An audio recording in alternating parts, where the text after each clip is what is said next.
இப்போ வாங்க மாநில உறுப்பினர் பேசுங்க மாநில உறுப்பினர் பேசுங்க. மாண்புமிகு எதிர்கட்சி கொறடா பேசுங்க. மாண்புமிகு பேரவைத் தலைவர்களே, உட்காருங்க.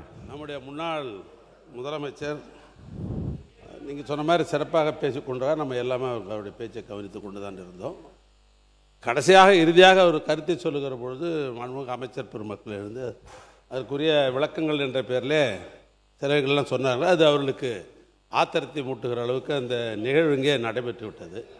அதற்காக நீங்கள் ஒரு நடுநிலையாக ஏதோ ஒரு தீர்ப்பு சொல்வதற்காகத்தான் அமைதிப்படுத்திக் கொண்டிருக்கிறீர்கள். உங்களுக்கு சப்போர்ட் பண்ண வேண்டும் என்ற அந்த அடிப்படையில் தான் எங்களுடைய உறுப்பினர் என்ன சொன்னார்னா, இந்த கழுதை குதிரை என்ற பேரில் ஏற்கனவே வழக்கு மன்றத்திலே வழக்கு நடைபெற்று கொண்டிருக்கிறது, அது ஒன்றும் தவறான என்று அவர் சொன்னார். அவ்வளோதான். நீங்கள் அதுக்காக அவருக்கு நீங்கள் ரூலிங் கொடுக்கலாம். இல்லை நீங்கள் அதை சொல்லான்னு மட்டும் சொல்லலாம். நாங்கள் 2 பேரும் ஒன்றா சேர்ந்து கொண்டுன்னு ஒன்று சொன்னீங்க பாருங்கள், அது மாதிரி இல்லை, அது மாதிரி கிடையாது. அந்த அவசியம் எங்களுக்கு தேவையில்லை, அது எங்களுக்கு தேவையில்லாத ஒன்று. இல்லை நான் சொல்ல விரும்பியதும் நான் சொல்ல வந்ததும் இல்லை. குதிரை என்று சொன்ன உடனே 2 பேரும் ஒன்றாக சேர்ந்து விடு என்று தான் நான் சொன்னேன். பேரவைத் தலைவர், உங்களுடைய பேச்சுக்கு உள்நோக்கம் கற்பிக்க வேண்டிய அவசியம் எங்களுக்கு இல்லை. அது செய்யவும் மாட்டோம். இல்லை உள்நோக்கம் இல்லை அது செய்யவும் மாட்டோம் நாங்கள். ஆனால் என்னன்னா, நாங்கள் எதிர்க்கட்சி என்ற அடிப்படையில் தான் எங்களுக்கு அந்தஸ்தெல்லாம் கொடுத்து எங்களுக்கு எதிர்க்கட்சி என்று வைத்திருக்கிறீர்கள்.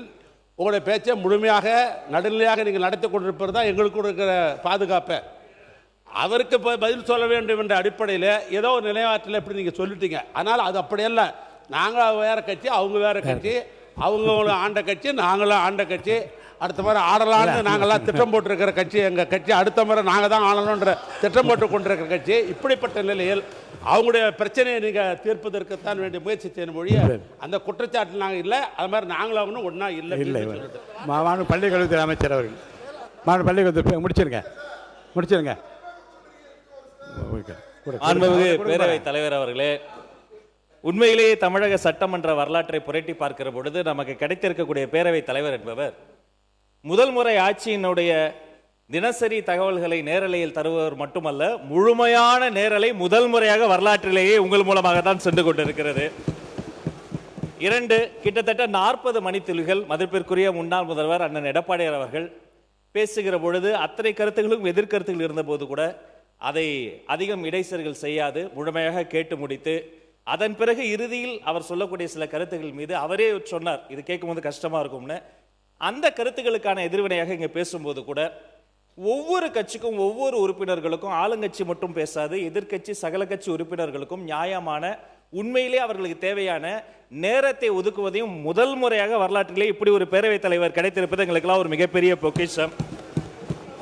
ஆனால் எங்களை போன்ற வளர்ந்து வரக்கூடிய இளம் தலைமுறையை சார்ந்தவர்கள், இங்க இருக்கக்கூடிய அத்தனை பேருமே மூத்தவர்கள், அண்ணன் சுப்பிரமணியனர்லாம் மூத்தவர், இங்க இருக்கவங்க எல்லோருமே பல தேர்தல்களை பார்த்தவர்கள்.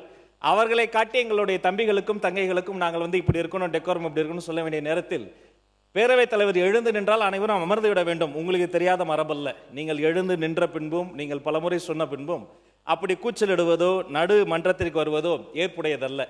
கருத்தை கருத்தால் எதிர்கொள்வோம். நீங்கள் சொல்லக்கூடிய விமர்சனத்தில் ஆக்கப்பூர்வமான விமர்சனங்கள் இருந்தால் அதை முதலில் செவிமடுத்து அதை செயல்படுத்து என சொல்லக்கூடிய தலைவர் தான் எங்களுடைய மாண்புமிகு முதல்வர்.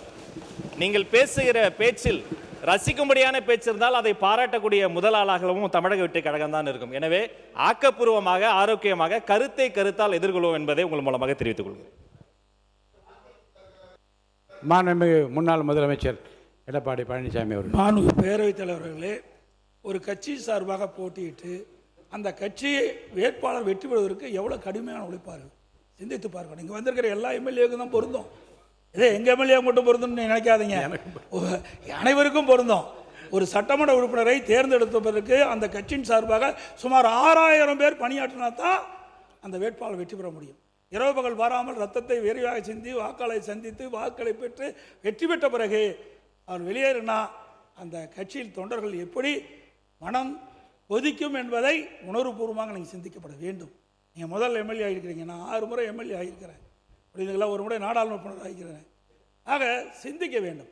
அந்த அடிப்படையில் நான் ஒரு கட்சியுடைய பொதுச்செயலாளர் என்ற அடிப்படையில் எங்களுடைய கட்சியின் சார்பாக அறிவிக்கப்பட்டு தலைமை அறிவிக்கப்பட்ட அந்த அறிவிப்புக்கு இணங்க அனைத்து இந்திய அண்ணா திராவிட முன்னேற்ற கழக கட்சி நிர்வாகிகள், எங்களுடைய கூட்டணி அங்க வைக்கின்ற கட்சியுடைய நிர்வாகிகள், தொண்டர்கள் அத்தனை பேரும் உழைத்து தான் இவ்வளவு பேர் வெற்றி பெற்றிருக்காங்க.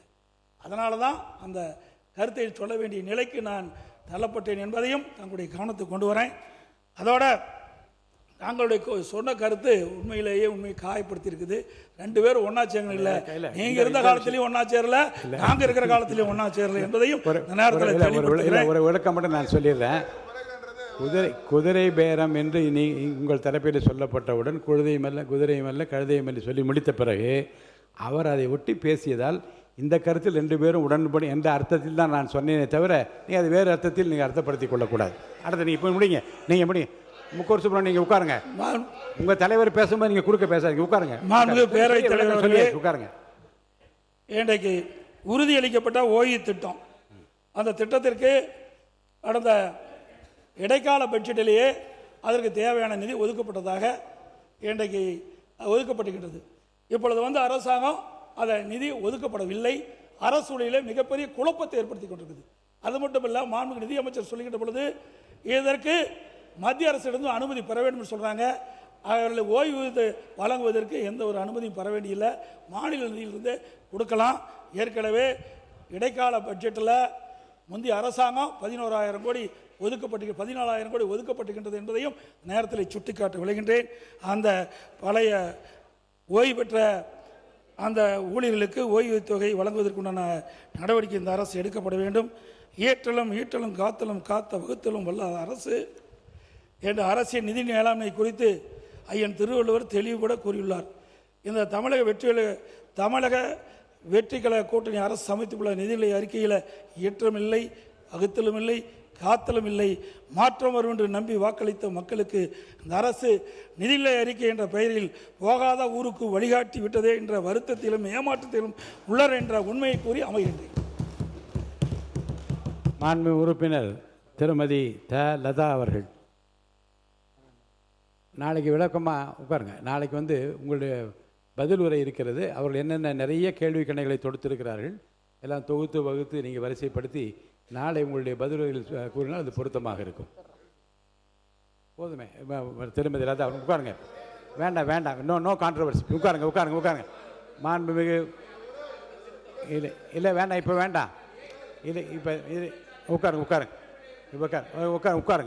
மாண்புமிகு உறுப்பினர் திருமதி லதா அவர்கள் நீங்கள் சொல்லிட்டீங்க, உட்காருங்க. நான் அதை செவிமடுத்து நீங்கள் சொன்னதை நான் கவனமாக கேட்டுவிட்டேன். திருமதி லதா அவர்கள் உட்காருங்க. திருமதி லதா அவர்கள் பேசுங்க. மைக் கொடுங்க. உட்காருங்க. நீங்கள் மைக் கொடுங்க, அவங்களுக்கு கொடுங்க. மாண்பு உறுப்பினர் பேசுங்க. மாண்பு பேரவைத் தலைவர்களே, நாங்கள் சொன்ன வார்த்தையை நீக்கிட்டீங்க. அதே போல பொதுப்பணித்துறை அமைச்சர் தேவையில்லாத கருத்தை இங்கே பதிவு செஞ்சிருக்கிறார். அதை நீங்கள் அவை குறிப்பிலிருந்து நீக்கப்பட வேண்டும். நாங்கள் சொன்ன கருத்தை நீக்கிட்டீங்க. ஆக அவர் சொன்ன கருத்து தேவையற்ற கருத்து, இந்த அவைக்கு பொருந்தாத கருத்து, அதை அவை குறிப்பிலிருந்து நீக்க வேண்டும் என்று தங்களை வலியுறுத்துகிறேன். மாண்பு உறுப்பினர் லதா அவர்.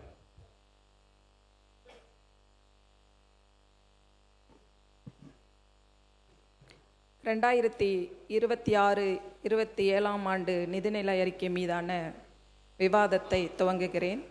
மாண்புமிகு பேரவைத் தலைவர் அவர்களே, 2026-27 ஆண்டிற்கான நிதிநிலை அறிக்கையின் மீதான விவாதத்தை மார்க்சிஸ்ட் கம்யூனிஸ்ட் கட்சியின் சார்பில் பேசுவதற்கு எனக்கு வாய்ப்பளித்த தங்களுக்கு நன்றியினை தெரிவித்துக் கொள்கிறேன்.